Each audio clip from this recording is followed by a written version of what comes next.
প্রিয় দর্শক বন্ধুরা, এই মুহূর্তের জন্য আপার প্রাইমারি থেকে একটি জরুরি খবর আপডেট, যেখানে নববর্ষের প্রাক্কালেই 845তম দিনে মঞ্চ থেকেই উঠে আসছে জোরালো বার্তা।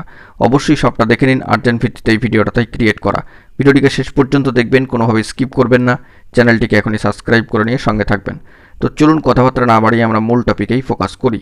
বন্ধুরা, এই মুহূর্তে দাঁড়িয়ে পশ্চিমবঙ্গ আপার প্রাইমারি চাকরিপ্রার্থী মঞ্চের তরফ থেকে উঠে আসছে গুরুত্বপূর্ণ বার্তা মঞ্চের 845তম দিনে দাঁড়িয়ে, যেখানে অবশ্যই ডিভিশন বেঞ্চের নির্দেশ এবং সর্বোচ্চ ন্যায়ালয় সুপ্রিম কোর্টের রায়দান বহাল মোতাবেক অবশ্যই 14,052 নিয়োগের পক্ষেই, আর বাকি থাকা 1,484 জন প্রার্থী চাকরি কিন্তু সুনিশ্চিতকরণ করতে হবে। এই মর্মেই পশ্চিমবঙ্গ আপার প্রাইমারি চাকরিপ্রার্থী মঞ্চ তথা আপার প্রাইমারি চাকরিপ্রার্থী মঞ্চের তরফ থেকে বার্তা কিন্তু উঠে এসেছে যে ডিভিশন বেঞ্চের নির্দেশ এবং সুপ্রিম কোর্টের রায়দান বহাল মোতাবেক অবশ্যই 14,052 নিয়োগের পক্ষেই রয়েছে।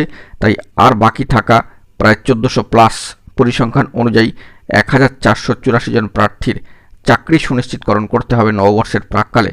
এই গুরুত্বপূর্ণ বার্তা কিন্তু মঞ্চের তরফ থেকে উঠে এসেছে। West Bengal central school service কমিশনের তরফ থেকে এই মর্মে কবে আর পরবর্তী ধাপ বা পরবর্তী পদক্ষেপকে কেন্দ্র করে নোটিফিকেশান অফিসিয়ালি সাইটে আসে, সেই দিকে কিন্তু আমরা তাকিয়ে রয়েছি। তো সেখান থেকে অফিসিয়াল নোটিফিকেশান এলে সবটাই কিন্তু স্পষ্ট হবে। তো এখন এটুকুই, ভালো থাকবেন, চ্যানেলটিকে অতি অবশ্যই সাবস্ক্রাইব করে নিয়ে সঙ্গে থাকবেন। ধন্যবাদ।